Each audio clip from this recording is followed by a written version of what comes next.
আসসালামু আলাইকুম। তোমরা সবাই কেমন আছো? আশা করি সবাই ভালো আছো। নাচপালা কিচেনে তোমাদের সবাইকে স্বাগত। আজকে আবারও চলে এসেছি প্রতিদিনের মতো রেসিপি নিয়ে। আজকে রেসিপি সুজির চমচম। চমচমটা কিভাবে তৈরি করি দেখে নিই, আর ভিডিওটা প্রথম থেকে শেষ পর্যন্ত দেখার অনুরোধ রইল। তবে চলুন রেসিপিতে যাওয়া যাক, কিভাবে চমচম রেসিপিটা তৈরি করি।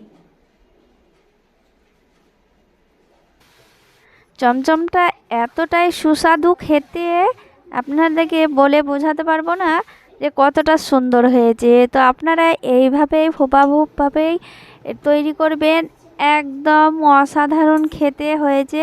তো দেখতেই পাচ্ছেন এখানে কড়াই দিয়ে দিচ্ছি ঘিটাকে খুব ভালো করে গরম করে নিচ্ছি। গরম করে নিয়ে এরপরে দিয়ে দেব সুজি, দিয়ে দেব সুজিটাকে আমি ভেজে নেব, ঘিয়ের সঙ্গে ভালো করে ভেজে নেব। ভালো করে নেড়ে নিচ্ছি সুজিটাকে।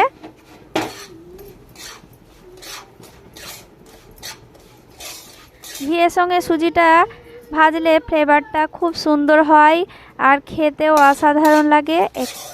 এখানে একটি এলাচও দিয়ে দিলাম, এলাচটাকে আমি ফাটিয়ে নিয়েছি। তারপরে দিয়ে দিলাম, নেড়ে চেড়ে আবার দিয়ে দিচ্ছি চিনিটা পরিমাণ মতো দিয়ে দিতে হবে। মিষ্টি যেমনভাবে খাবেন সেইভাবে দিয়ে দেবেন। দিয়ে ভালো করে ভেজে নিলাম। ভেজে নেওয়ার পর এখানে জাল করা দুধ দিয়ে দিচ্ছি। পরিমাণ মতো দুধটা দিয়ে দিতে হবে। তো দেখতেই পাচ্ছেন দুধটা দিয়ে দিলাম। তারপরে ভালো করে নেড়ে নিচ্ছি, খুব ভালো করে নেড়ে নিতে হবে। এরপরে দিয়ে দেব গুঁড়ো দুধ। গুঁড়ো দুধটা আমি পুরো দেব না এখন, আবার পরে এখন অর্ধেক দিচ্ছি, পরে বাদবাকিগুলো দিয়ে দেব। তো দেখতেই পাচ্ছেন এইভাবে দিয়ে দিলাম, দিয়ে আবারও ভালো করে নেড়ে নিচ্ছি। আস্তে আস্তে দলা পেকে যাচ্ছে, কতটা সুন্দর দেখতেই পাচ্ছেন। একদম কড়াই থেকে উঠে যাচ্ছে, তার মানে ডোটা রেডি হয়ে গিয়েছে। এবার ডোটাকে নামিয়ে নিচ্ছি। ডোটাকে তুলে নিলাম একটি থালাতে, একটু ঠান্ডা করে নেব। দেখুন হালকা ঠান্ডা হয়ে এলে পরে দেব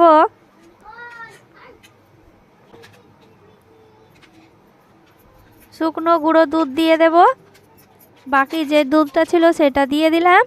তারপরে দিয়ে দেব 1 চামচ মতো ঘিটা দিয়ে ভালো করে আবারও মথে নেব। খুব সুন্দর করে মথে নিতে হবে। ডোটাকে ভালো করে মেখে নেব, আমরা যেমনভাবে আটা মাখি সেইভাবে মেখে নিতে হবে। খুব সুন্দরভাবে মেখে নিচ্ছি।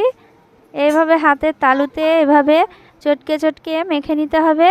আর চমচমটাও অসাধারণ খেতে হবে। তো দেখতেই পাচ্ছেন খুব ভালো করে মেখে নিচ্ছি।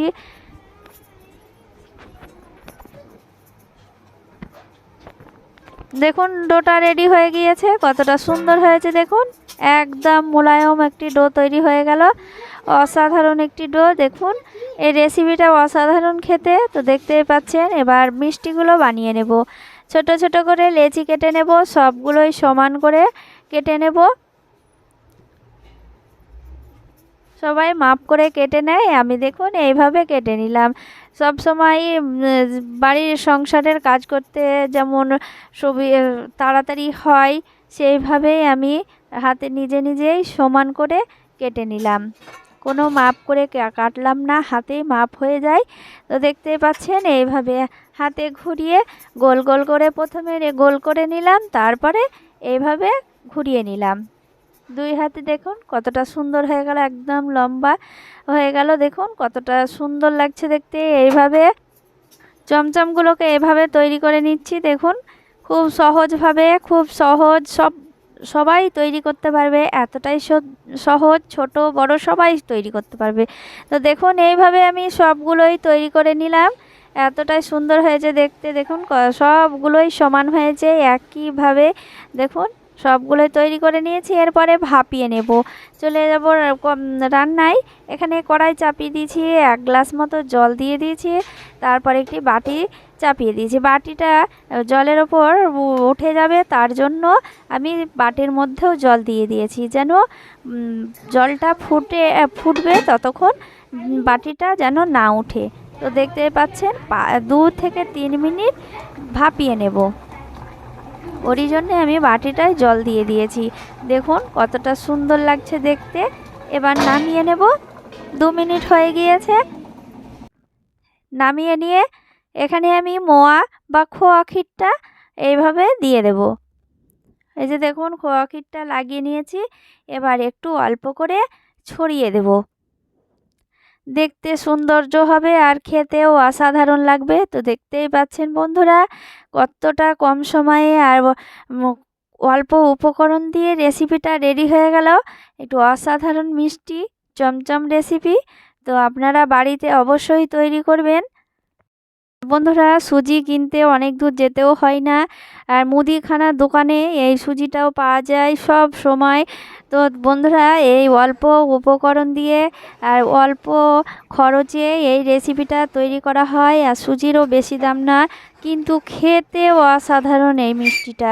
আপনারা বাড়িতে অবশ্যই তৈরি করবেন।